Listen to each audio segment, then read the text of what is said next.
আরিফ এবং রায়ান সিঁড়ির মাঝ বরাবর এসে হঠাৎ কি যেন মনে করে দুই ভাই থম মেরে দাঁড়িয়ে পড়ল। দুজন কোনো বিষয়ে গভীর আলোচনা করছে। বিষয়টি লক্ষ্য করছে শফিক। শফিক অপেক্ষা করছে কখন তারা ছাদে পৌঁছাবে, কিন্তু শফিকের ইচ্ছে পূরণ হয়নি। আরিফ এবং রায়ান ছাদের দিকে না এসে নিচের দিকে নেমে গেছে। শফিকের ভালো লাগলো না। ও মুখ গামছা চেপে ধরে রাগ নিয়ন্ত্রণ করলো। ফারদিনা সুফিয়ানকে জড়িয়ে ধরেছে। ও সচক্ষে দেখেছে তাদের মধ্যে প্রেম চলছে, কিন্তু নির্দিষ্ট কোনো প্রমাণ নেই। রশিদ তালুকদারকে বললে বিশ্বাস করবে না, ফারদিনার ভাইদের বললে মুখের কথা বিশ্বাস করবে না, উল্টো শফিক বিপদে পড়বে। ও ছাদে আর আসলো না। ছাদের মূল দরজার আড়ালে থেকে নিচে নেমে যায়। সুফিয়ান ফারদিনাকে ছেড়ে দেয়। ফারদিনা বলল, আজমাত আর কয়দিন পর চলে যাবে। যে দুদিন আছে আমি তার সামনে যাব না, মনে থাকবে? থাকবে।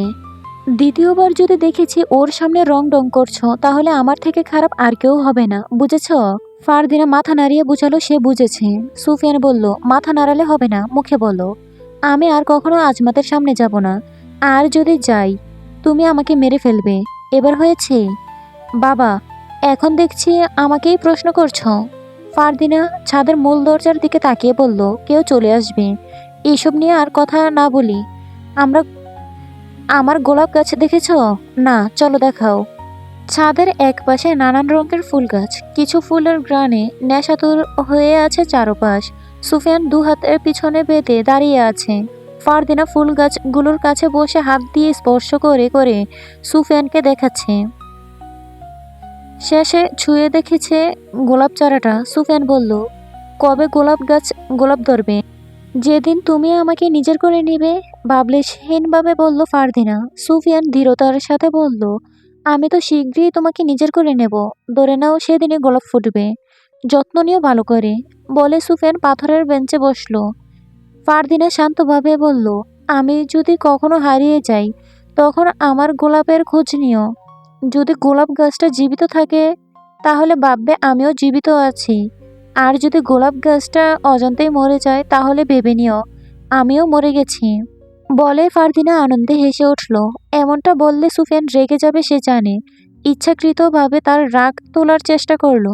এতক্ষণও সুফিয়ান তার ওপর রাগ দেখিয়েছে, চেঁচিয়েছে। এখন সে আলাদা করে এর শোধ নিতে চাইল। ফারদিনা হাসি থামিয়ে সুফিয়ানকে দেখছে। সুফিয়ানের দৃষ্টি একটি ছোট্ট ফুল গাছের দিকে। সে নিস্তব্ধ হয়ে তাকিয়ে আছে, যেন তার সাথে ফারদিনা নয়, ফুল গাছটা কথা বলছে। ফারদিনা সুফিয়ানের চাহনি অনুসরণ করে তাকালো ফুল গাছটির দিকে। তারপর সুফিয়ানকে বলল, কি দেখছো? আমি তোমার সাথে কথা বলেছি আর তুমি ফুল গাছের দিকে তাকিয়ে আছো। আশ্চর্য হলো সে। সুফিয়ান ফারদিনার কথার কোনো প্রতিক্রিয়া করছে না। সে সমস্ত ধ্যানমগ্ন অবস্থায় তাকিয়ে রইল ফুল গাছের দিকে। ঠিক সেদিনের মতো, যেদিন ফারদিনা সুফিয়ানকে স্বর্ণের বাসি উপহার দিয়েছে, কিন্তু সেদিন সুফিয়ানের ধ্যান তাকিয়েছিল দিঘির জলের দিকে আর বলেছিল, আমি ছোট্ট মাছকে দেখেছিলাম।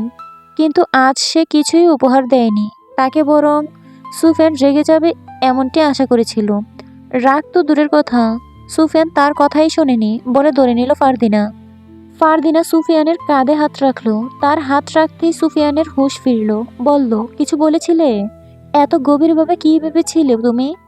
আমি এতক্ষণ যা বলেছি শশ সেসবের কিছুই শুনোনি তুমি? সুফিয়ান বসা থেকে দাঁড়িয়ে বলল, শুনেছি। তোমার গোলাপ যেদিন জ্বরে যাবে, সেদিন তুমিও জ্বরে যাবে, তাই তো? কিন্তু আমি বেঁচে থাকতে তোমাকে কখনোই জ্বরে যেতে দেব না। জ্বর যদি তোমাকে ভেঙে দিতে চায়, তবে আমি সেই জ্বরের দিক বদলে দেব। ফারদিনা মায়া ভরা দৃষ্টিতে তাকিয়ে রইল। নিস্তেজ ভঙ্গিতে বলল, তোমাকে কখনো কখনো আমার পর মনে হয়। প্রথম যেদিন রাখাল বাসিওয়ালাকে দেখেছিলাম, সেদিনের বাসিওয়ালা আর আজকের বাসিওয়ালা অনেক তফাৎ। সুফিয়ান ঠোঁট বেঁকিয়ে হেসে বলল, আমি আমাতে কোনো তফাৎ দেখছি না। তুমি আমাকে কখনো কখনো অন্য চোখে দেখছো। বলে থেমে গেল। কয়েক সেকেন্ড চুপ থেকে এদিক সেদিক তাকিয়ে বলল, চলো। কোথায়? ঝর্ণা দেখতে। সেটা কোথায়? আলিমনগরের মেয়ে হয়ে এটাই জানো না? আমাদের গ্রামে প্রায় শেষ সীমান্তে ঝর্ণাঘাট আছে। সচরাচর সেখানে কেউ যায় না, কিন্তু আমরা যাব। ফারদিনা ভেবে বলল, মনে পড়েছে, আদিব ভাইয়ের কাছে ঝর্ণার ঘাটের কথা শুনেছি। পাহাড়ের ডালুতে অবস্থিত। বলা হয় সেখান থেকে কেউ একবার পড়ে গেলে আর বেঁচে ফিরতে পারে না। তুমি সেখানে আমাকে নিয়ে যেতে চাইছো? সুফিয়ান মসৃণ হেসে বলল, তোমার বিপদে আমিই ডাল হয়ে দাঁড়াবো। আমি থাকতে তোমার কোনো ক্ষতি হতে দেব না। তুমি যদি আমার ক্ষতির মূল কারণ হও। বলেই ফারদিনা চাপা স্বরে হাসল। সুফিয়ান হাঁপ ছেড়ে বলল, তোমার সাথে কথা বললে আমার মেজাজ বিগড়ে যাবে। আমি যাচ্ছি। ঝর্ণাঘাটে যাবে না? না, আমার সাথে যেও না। পাহাড়ের ডালু থেকে ফেলে দেব তোমায়। রাগ করছো কেন? তুমি যাও, আমি ঝিলমিলকে সাথে নিয়ে বের হচ্ছি। মিথ্যে বলে বের হতে হবে। আমার জন্য না হয় একটু মিথ্যেই বললে। রশিদ তালুকদার বাগানে বসে আছে। সকাল থেকে এখন পর্যন্ত কিছু খায়নি সে। কুদ্দুসের চিন্তা করছে সে। কুদ্দুসের বাবা মা কেউ বেঁচে নেই। গত 9 বছর ধরে কুদ্দুস তার সাথেই আছে। সেও ওকে নিজের সন্তানের মতোই দেখতো। আজ সারাদিন পার হয়ে যাচ্ছে, কুদ্দুসের হদিস সে পায়নি। শফিক একটু পরপরই এসে জিজ্ঞেস করছে তার কিছু চাই কিনা। সে প্রতিবারই কিছু চাই না বলেছে। শফিক শেষবার বলেছে। রশিদের চোখে মুখে চিমসে ভাব চলে এসেছে। রাতে ঠিকঠাক মতো ঘুম না হলে মুখে এরকম ভাব চলে আসে। রশিদের ঘুম হয়েছে ঠিকঠাক। সুন্দর একটা স্বপ্নও দেখেছিল গতকাল রাতে। এখন স্বপ্নের কথা মনে পড়ছে না। আজকের রাতে মনে পড়বে। রশিদ রাতে যখনই স্বপ্ন দেখে, পরদিন দিনে সেটা মনে পড়ে না। ঘুরে ফিরে রাতেই মনে পড়বে। কুদ্দুস কোথায় আছে কে জানে। রশিদ চিন্তিত। নিশ্চয়ই কোথাও লুকিয়ে বসে আছে। বেশিক্ষণ রশিদ লুকিয়ে থাকতে দিবে না। সে বের হবে ওকে খুঁজতে মনে মনে নিশ্চিত করলো। বেলা ঠিক 1টার কাছাকাছি। সূর্য মাথার ওপরে উঠেছে। রশিদ গাড় কাত করে সূর্যের দিকে তাকালো। কড়া রোদ। গাড় সোজা করলো। চোখ তুলে সামনে তাকালো। তার সামনে দাঁড়িয়ে আছে গ্রামের নামকরা জ্যোতিষী গাদাধর পণ্ডিত। বয়স তার 50 ছুঁয়েছে। তবুও চোখ দুটো এখনো আশ্চর্য তীক্ষ্ণ। কপালের বলিরেখায় বয়সের ছাপ। কিন্তু ভিতরে যেন গ্রহের আলো লুকানো। গায়ে তার গাঢ় গেরুয়া রঙের ধুতি। তার উপরে সাদা পাতলা চাদর, যা হালকা বাতাসে দুলছে। গলায় রুদ্রাক্ষের মালা। হাতে এক পুরনো তামার আংটি।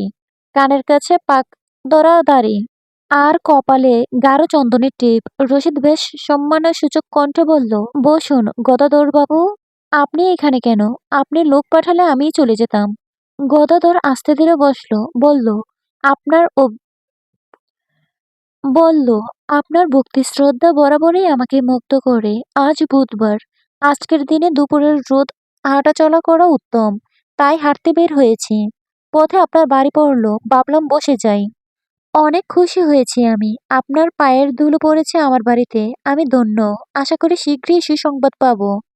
গদাধর চোখ বুজে কিছু ভাবতে শুরু করলো। ততক্ষণে আরিফ, রায়ান, সায়েম বাগানে উপস্থিত হয়। তারা ভক্তির সাথে গদাধরের পা ধরে সালাম করলো। গদাধর চোখ মেলে তাকালো, বলল, ছেলেদের আদব কায়দা বেশ গভীর। সব কিছু ঠিকঠাক আছে তো? সায়েম আগ বাড়িয়ে জবাব দিল, সব ঠিকঠাক আছে। আপনি আমাদের জন্য দোয়া করবেন। আরো ভালো কিছু করতে পারবো। রায়ান বলল, আমাদের নামডাক আলিমনগরে এখন পর্যন্ত প্রভাব ফেলছে। আগাম দিনেও ফেলবে কিনা জানি না। তবে আপনি আমাদের নির্দেশনা দিবেন। কি করলে আমাদের বংশের নাম উজ্জ্বল হবে। গদাধর বেশ কিছুক্ষণ নীরব থাকলো। তার নীরবতা সবাইকে ভাবাচ্ছে। তারা 3 ভাই একে অপরের সাথে চাওয়াচাওয়ি করলো। গদাধর নীরবতা ভেঙে কিছু বলবে, সেই অপেক্ষা করছে তারা। গদাধরের পরবর্তী নির্দেশনার অপেক্ষা করছে তারা। সে ধ্যান ভেঙে বলল, অমঙ্গল, ঘোর অমঙ্গল। শীঘ্রই তোমাদের ওপর অমঙ্গলের ছায়া নেমে আসবে। মিলিয়ে নিও। রশিদ বেশ আকস্মিক হকচকিয়ে গেল। রায়ান কপালে বাজ এনে 2 ভাইয়ের সাথে চোখ মেলালো। রায়ান তীক্ষ্ণ কণ্ঠে বলল, কিসের অমঙ্গল? খোলামেলাভাবে বলুন। গদাধর বলল, অমঙ্গলের ছায়া আমি দেখতে পাচ্ছি। কি হবে জানি না। চোখ কান খোলা রেখে চলো। বলে গদাধর উঠে দাঁড়ালো। তার কথার উপর আর কেউ প্রশ্ন তুলতে পারল না। তার সাথে সাথে রশিদও উঠে দাঁড়ালো। রশিদ বিনয়ের সাথে বলল, আজ দুপুরে যদি আমাদের সাথে অন্য মুখে তুলতেন। না, আজ আমি উপোস করেছি। আজকের দিনে আমি কখনোই অন্য মুখে দেই না। ভুলে গেছেন নিশ্চয়ই। গদাধর রেগে বলল। রশিদ বলল, মাফ করবেন, আমার ভুল হয়েছে। সত্যিই মনে ছিল না। কিন্তু আমাদের অমঙ্গলের কথা বললেন। কি কি হবে যদি বলতেন? শুধু এতটুকুই বলবো, সাবধানে থাকবেন। বলে গদাধর যেতেই তার সামনে পড়ে সুফিয়ান। সুফিয়ান রশিদের কাছে আসছিল। গদাধর সুফিয়ানকে চোখ আধ খোলা করে তার পা থেকে মাথা পর্যন্ত পর্যবেক্ষণ করলো। সুফিয়ান গতদরকে সালাম দিল। গতদর সালামের জবাব না দিয়ে ধীরে বলল, তোমার জন্মরাশি অশ্বিনী। এই মাসে মঙ্গল তারার ক্রোধ আছে, সতর্ক থেকো। জল আর অগ্নি দুই বিপদ বয়ে আনবে। তোমার আশেপাশে কিছু মানুষ আছে যারা অচিরেই তোমাকে ধ্বংস করার চেষ্টা করবে। সুফিয়ান কোনো জবাব দিল না। সাইম বলল, ওর কে ক্ষতি করবে? ওর তো কোনো শত্রু নেই। গদাধর বলল, শত্রু চোখে দেখা যায় না। শত্রু তার আক্রমণের আগে কখনোই ইঙ্গিত দিবে না যে আমি তার ক্ষতি করার জন্য উৎপেতে বসে আছি।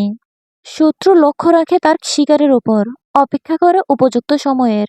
এর দিকেও কিছু মানুষের নজর আছে যা শীঘ্রই ধ্বংসের বার্তা দিবে, হয়তো ধ্বংস করেই ফেলবে।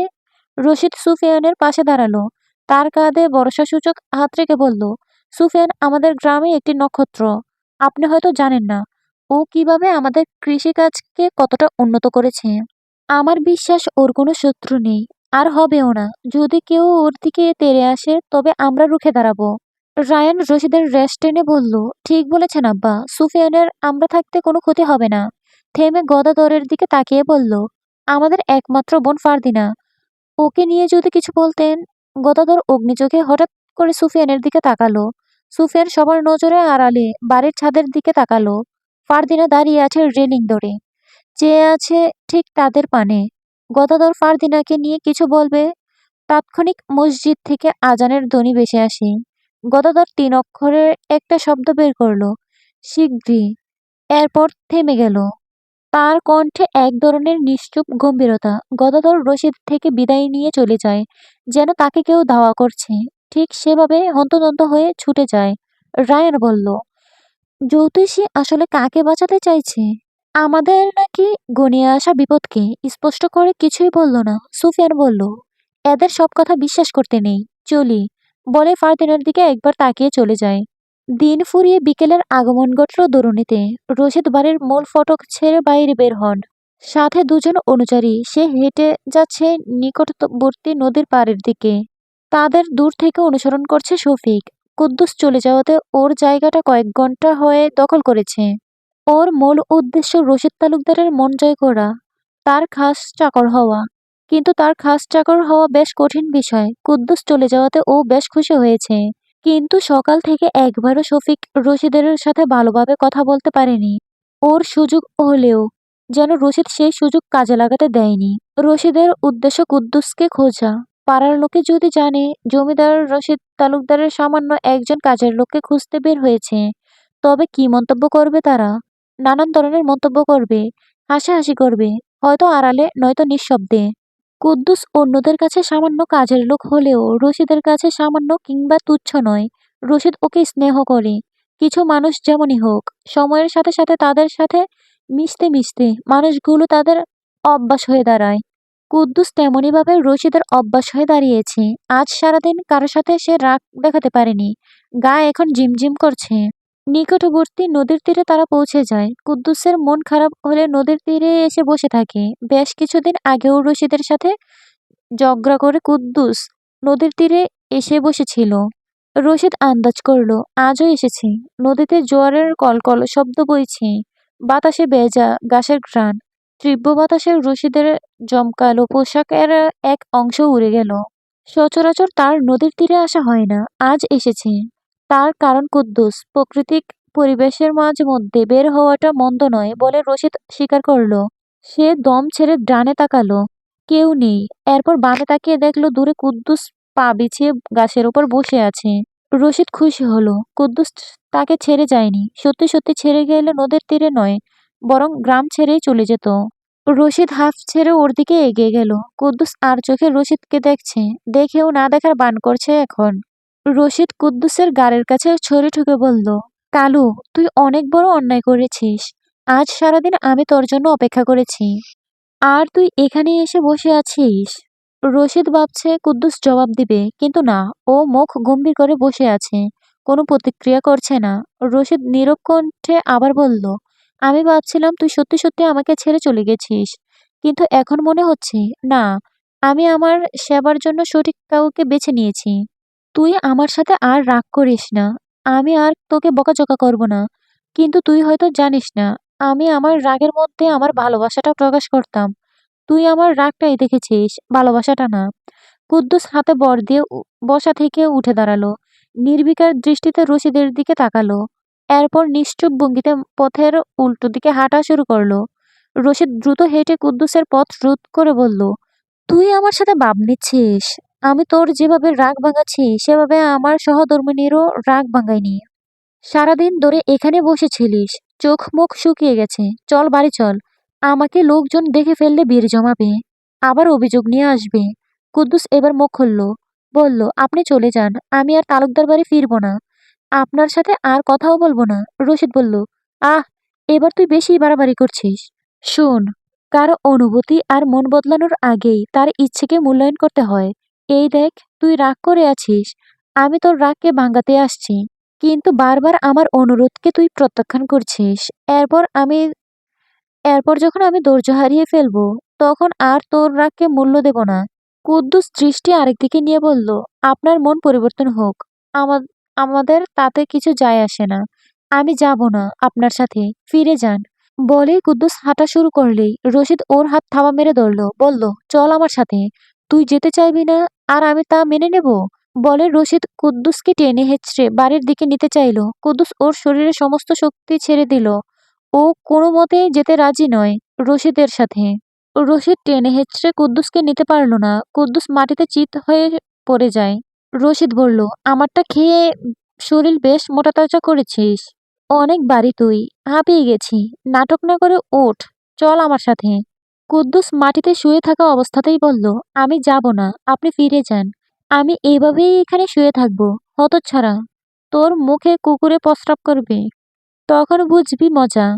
ভালোই ভালোই উঠে আয়, করুক। আপনি যতক্ষণ না এখান থেকে যাবেন, আমি কুকুরের প্রস্রাব করতেও বাধা দেব না। রশিদ এবার প্রচন্ড রেগে গেল।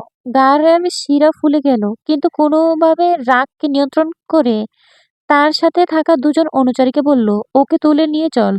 ও নাকি যাবে না। তুই যাবি, তোর বাপ যাবে। কুদ্দুস বলল, পারলে আমার বাপকে নিয়ে যান, তবুও আমি যাব না। ও কথা শেষ করতে না করতে অনুচরে দুজন কুদ্দুসকে তুলে নিল। কুদ্দুস পা নাচিয়ে বলল, ছাড়ুন আমাকে। রশিদ বলল, বেশি ছটফট করিস না, মন পরিবর্তন হয়ে গেলে নদীতে ছুঁড়ে মারবো। কুদ্দুস অনুচরীদের হাতের উপর থেকে বলল, আমি আপনাকে ছেড়ে দেবো ভাবছেন? মরার পর ভূত হয়ে আপনাকেও জলে ডুবিয়ে মারবো। দিন ফুরিয়ে রাতের আঁধার নেমে আসে। সন্ধ্যায় ঠিক 7টা। সুফিয়ান লেবু দিয়ে চা করেছে। চায়ের কাপটা তার সামনে। ধোঁয়া উঠছে, ধোঁয়া থেকে লেবুর গন্ধ আসছে। সুফিয়ানও বেশ কিছুক্ষণ ধরে লিখতেছিল। মাত্র কয়েক মিনিটের জন্য বিরতি নিয়ে চা করছে। ঘরের দরজা খুলে রেখেছে। একটু পরপর কাঁধের উপর দিয়ে রাঙ্গার দিকে দেখছে। ও শান্ত হয়ে দাঁড়িয়ে আছে। আজকাল রাঙ্গা বেশ শান্ত হয়ে থাকে। অদ্ভুত মনে হয় রাঙ্গার নিস্তব্ধতা সুফিয়ানের কাছে। চায়ে চুমুক দিল সুফিয়ান। পাশে কাপটা রেখে নিবু কলমটির কালির দোয়াতে ডুবিয়ে পুনরায় লিখতে শুরু করলো। আজ ফারদিনাকে নিয়ে ঝর্ণার ঘাট যাওয়ার পরিকল্পনা ছিল, কিন্তু ফারদিনার সংবাদ পাঠিয়েছে সে সুযোগ করে ঘর থেকে বের হতে পারেনি। ফারদিনা কখনো সুযোগ করতে চেয়েছে, আর সুযোগ হয়নি, এমনটি কখনো হয়নি। আজ হয়েছে। ফারদিনা বারবার বলেছে তাকে নিয়ে যেন দূরে চলে যায়, কিন্তু আমি কাপুরুষের মতো লুকিয়ে লুকিয়ে বেড়াতে চাই না। আমি রশিদ তালুকদারের সাথে কথা বলবো, ওনাকে মানানোর চেষ্টা করব। আশা করি উনি মানবেন। কিন্তু কোনোভাবে যদি আমার ধারণা ভুল হয়, সেদিন আমি ফারদিনাকে নিয়ে চলে যাব দূর দেশে, যেখানে আমাদের ছোট্ট একটা সংসার হবে, পুচকে একটা মেয়েবাবু হবে, সারাদিন দুটো বাচ্চাকে সামলাবো। ফারদিনা আমার কাছে একটা বাচ্চার মতো, একজন পুরুষের কাছে তার শখের নারী বাচ্চার মতো। সে বাচ্চার মতো তাকে লালন পালন করব। সুফিয়ান লেখা থামালো। অমৃত একটা হাসি আনলো ঠোঁটের কোণে। বা হাতে গালের বর দিয়ে ভাবলো ফারদিনের কথা। তার বাচ্চা সুলভ আচরণ তাকে ভাবায়, কখনো মুগ্ধ করে, কখনো হাসায়, তো কখনো রাগায়। চায়ে দ্বিতীয় চুমুক দিল, কলমটি তুলে আবার লেখা শুরু করলো। কবিতা লিখতে চাইলো, কিন্তু আজ কবিতার লাইন মনে পড়ছে না। চোখ বুজে ফারদিনার রূপ বাসিয়ে তোলার চেষ্টা করলো। তার রূপ অপার্থিব সুন্দর, যেন স্বর্গীয় পরী। সুফিয়ানের চোখ মেলে তাকালো, নিঃশব্দে হেসে লিখল, তোমার রূপের সৌন্দর্যে বাঁধানো একটি রত্নে। যতবার তোমার রূপ ভেসে ওঠে আমার নয়নে, ততবারই আমি হারিয়ে যাই অসীম প্রেমের সীমান্তে। একাধিক লোকের পায়ের আওয়াজ পেল সুফিয়ান। লেখা বন্ধ করে ঘরের বাইরে এলো। জেবুন্নেসা এসেছে, সাথে 4 জন অনুচারী। জেবুন্নেসা হেয়ালিপূর্ণভাবে বাড়ির চারদিকে তাকালো। তার কাছে তুচ্ছ মনে হচ্ছে সুফিয়ানের বাড়ি। সে সেই চোখেই দেখছে। সুফিয়ান জেবুন্নেসার কাছে এগিয়ে বলল, আপনি এখানে কি জন্য এসেছেন? গ্রামটা তো আমাদের, যখন যেখানে খুশি যেতে পারি। তোমার কাছে কৈফিয়ত দিতে হবে নাকি? বলতে হবে, পুরোটা গ্রাম আপনাদের নামে লিখে দেয়নি সরকার। সামান্য জমিদার আপনারা, সামান্য দায়িত্বে আছেন। তার মানে এই নয় যে সবাইকে হাতের মুঠোয় নিয়ে নিয়েছেন। তোমার খুব তেজ দেখছি। 4 আনার রাখালের বড় বড় কথা। 4 আনার রাখালের এত বড় কথা। যদি 10 আনার রাখাল হতাম, তাহলে এতক্ষণ আপনাকে এখানে দাঁড়িয়ে থাকতে দিতাম না। আমার তেজের আগুনে জ্বলে পুড়ে ছারখার হয়ে যেতেন। জেবুন্নেসা তীক্ষ্ণ স্বরে মুখ চিমটি কেটে বলল, তোমার সাথে আমি ঝগড়া করতে আসিনি। আর তোমাকে দেখলেই আমার গা কেন জানি জ্বলে ওঠে। না চাইতেও ঝগড়া হয়ে যায়। সাপ আর বেজির মতো। আপনি বেজি, আমি সাপ। যে যে সে সাপ না, বিষধর সাপ। ছোবল দেওয়ার আগে কেটে পড়ুন। শোনো রাখাল, আমি একটা সংবাদ দিতে এসেছি, ঝগড়া করতে না। আমিও একটা সংবাদ দেব। সত্য ঘটনা জেনেছি। আপনি আগে বলবেন না আমি?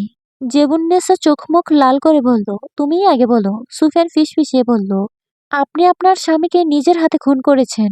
আমি কিন্তু সব জেনে গেছি।